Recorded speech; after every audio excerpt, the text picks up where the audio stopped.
त्यामुळं ह्या ई-KYC व्यवस्थित केल्या नाहीत, यासाठी तेव्हापासून ज्या मंत्री महोदय होत्या त्यांना जबाबदार धरलं पाहिजे। आणि हे सगळं जे झालेलं आहे ते माझं पूर्ण होऊ दे।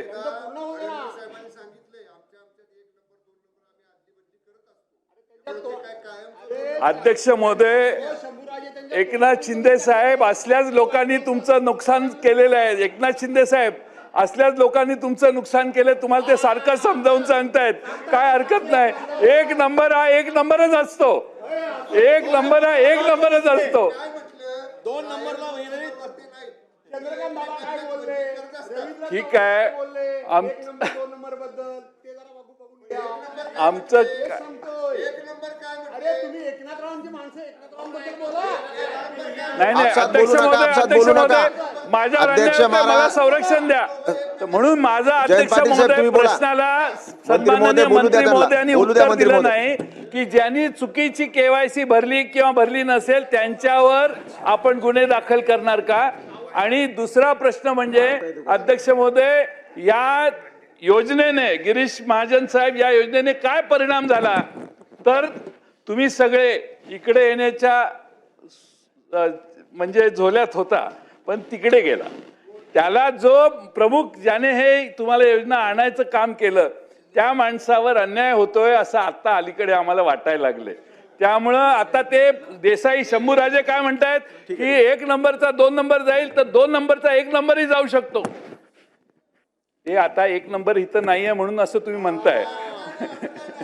त्यामुळे दोन नंबरचा माणूस एक नंबरला जाणार आहे या 5 वर्षात, एवढं तुम्ही जाहीर करा। आमचं काही म्हणणं नाही, अजून डबल 1500चा 2100, हा शेवटचा प्रश्न, 1500चा रक्कम 2100 कधी करणार हे आम्हाला जाहीर करा। सन्मान्य सदस्य नाना पटोले साहेब बोला। मंत्री महोदय लक्षवेधी चालू आहे। आमच्यामध्ये नंबर आमचे बदलत असतात, त्यामुळे आम्ही म्हणतोय असं नाही। स्वतः माननीय मुख्यमंत्री जे म्हटलेत की आम्ही एक नंबर दोन नंबर आमच्या आदली बदली करत असतो। सन्मान्य सदस्य नाना पटोले साहेब सुरू करा तुम्ही।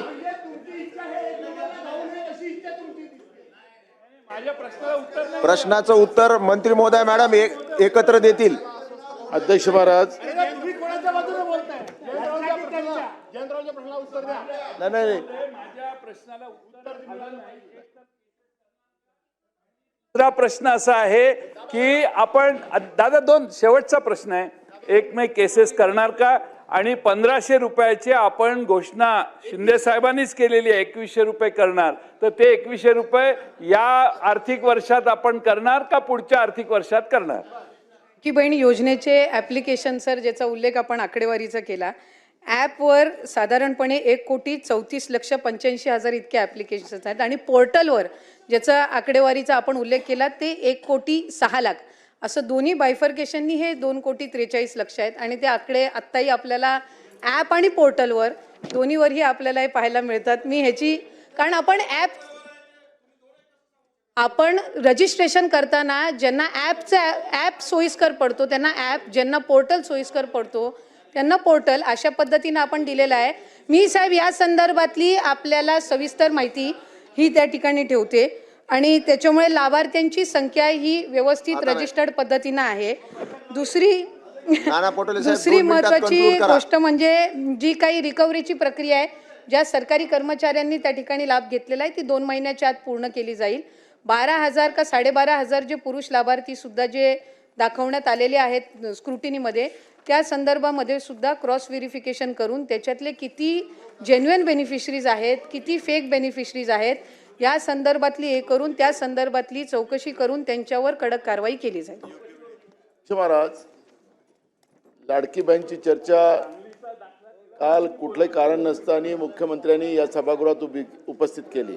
आज योगायोगाने लक्षवेधी लागली। अध्यक्ष महाराज, माझा स्पेसिफिक प्रश्न अध्यक्ष महाराज, आणि ज्यांनी सुरू केलेली होती ते सभागृहात आहेतच एकनाथ शिंदे साहेब, माझा प्रश्न एवढाच आहे की आपण जेव्हा योजना जाहीर केली त्यावेळेस आपण सांगितलं एवढे काही अर्ज भरले जातील त्या सगळ्या अर्जाला आम्ही 1500 रुपये लाडक्या बहिणीला आम्ही निधी उपलब्ध करून देऊ असं आपण केलं। आम्हाला आनंद झाला, काही आम्हाला अडचण नाही. मग तुम्ही 2100 जाहीर केलं त्याचाही आनंद झाला. पण माझा एक स्पेसिफिक प्रश्न असा आहे की निवडणुकीच्या ऐन तोंडावर तुम्ही ही ज्या पद्धतीची घोषणा केली, कुठलाही नियम न पाहता या पद्धतीनं जे काही आता याच्यामध्ये अफरातफर झाली असं तुम्हीच मान्य करताय. मग अफरातफर झाली, योजना तुम्ही सुरू केली, तर गुन्हे दाखल करायची जी भूमिका आहे ती त्या लोकांवर करायची का तुमच्यावर करायची, हा एक प्रश्न आहे. एक, तुम्ही 2100 करणार का, दुसरा प्रश्न. आणि तुमची ॲप आणि पोर्टल याच्यामध्ये हे आकडे फरक का दिसतात. म्हणजे ही योजना जशी ज्या उद्देशाने तुम्ही सुरू केली, जी गडबड तुम्ही लोकांनी केली, ती आता ॲप आणि पोर्टलमध्ये आपल्याला पाहायला मिळते आहे. मग या योजनेमधले लाभार्थी नेमके कोण आहेत ते पण कळायला पाहिजे. नाही, उत्तर द्या ना, देऊ द्या ना. या सुरुवात म्हणजे चुकीची माहिती रेकॉर्डवर जाऊ नये म्हणून मी एक क्लेरिफाय करते. लाडकी बहीण योजनेचे फॉर्म घेत असताना आपण ऑफलाईन, आपण ॲप, आपण पोर्टल असे वेगवेगळे माध्यमं लाभार्थ्यांसाठी उपलब्ध करून दिले होते. आणि म्हणून त्याच्यामध्ये ॲप आणि पोर्टल हे दोन्हीही प्लॅटफॉर्म्स आहेत. आणि हे दोन्ही प्लॅटफॉर्म्स असताना जे ऑफलाईन फॉर्म पण जे अंगणवाडी सेविका असतील, आशा सेविका आहेत, तिथले ग्रामसेवक आहेत, वेगवेगळी जे सरकारी यंत्रणा आहे, यांना सुद्धा आपण तिथं लाभार्थ्यांना सोयीस्कर पडावं रजिस्ट्रेशनसाठी, त्या दृष्टिकोनातून आपण हे केलेलं आहे. आणि ई-KYC साधारणपणे 1,74,00,000 महिलांपेक्षा जास्ती महिलांची झालेली आहे. हे मी ऑन रेकॉर्ड आपल्याला इथे सांगत आहे. 31 डिसेंबरपर्यंत त्याची मुदत आहे. आणि त्याच्यामुळे कुठेही या संदर्भामध्ये रजिस्ट्रेशन करत असताना वेगवेगळे प्लॅटफॉर्म्स आपण त्यांच्यासाठी रजिस्ट्रेशनसाठी उपलब्ध करून देत असताना कुठल्याही लाभार्थ्यांच्या आकडेवारीची, कुठल्याही गोष्टीची इथं गडबड किंवा कुठल्याही पद्धतीचे याच्यामध्ये दुर्लक्ष झालेलं नाही. ठीक आहे. सन्मान्य सदस्य हारून खान.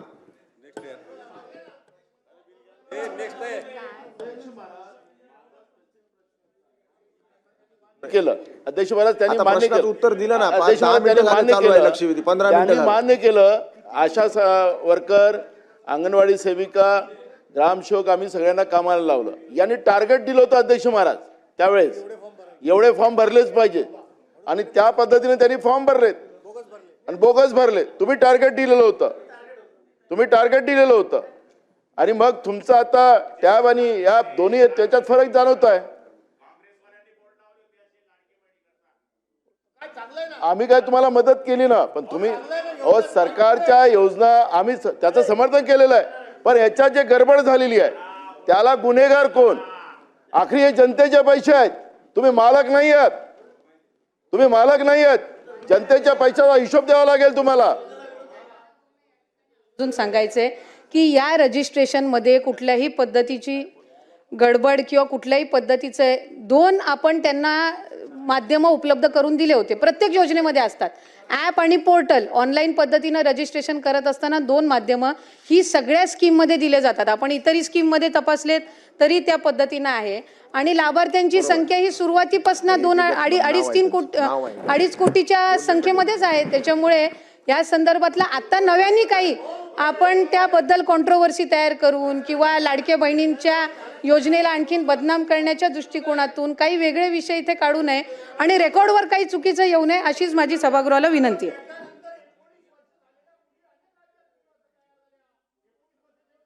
ती संख्या वाढायला पाहिजे, कमी कशी होते. याचा अर्थ फ्रॉड झालाय, गडबड झाले, भ्रष्टाचार झालाय, चुका झाल्या, राजकारणाकरता, सगळ्या करता, मतांकरता महाराष्ट्र राज्य लुटण्याचं तुम्ही काम केलं आणि तुम्ही समाधानकारक उत्तर देत नाही म्हणून आम्ही तुमचा निषेध करतो. चला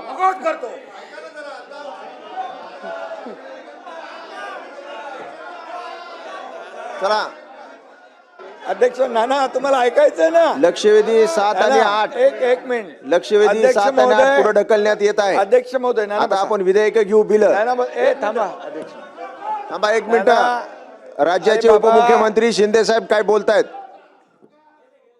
लक्षवेधी संदर्भात, लाडक्या बहिणीच्या संदर्भात नाना आपल्या आदिती तटकरे यांनी व्यवस्थित उत्तर दिलं. ऐका ना.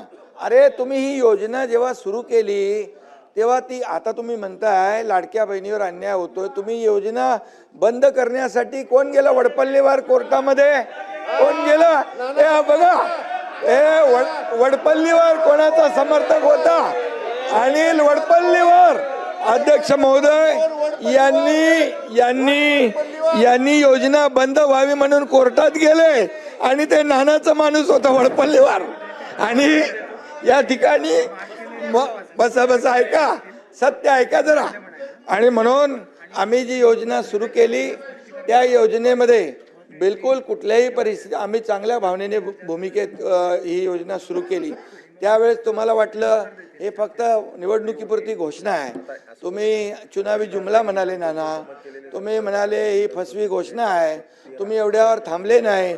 तुम्ही चालू घडामोडींचे अपडेट्स जाणून घेण्यासाठी आपल्या LV न्यूज चॅनलला सबस्क्राईब जरूर करा, लाईक करा, शेअर करा व कमेंट देखील करा.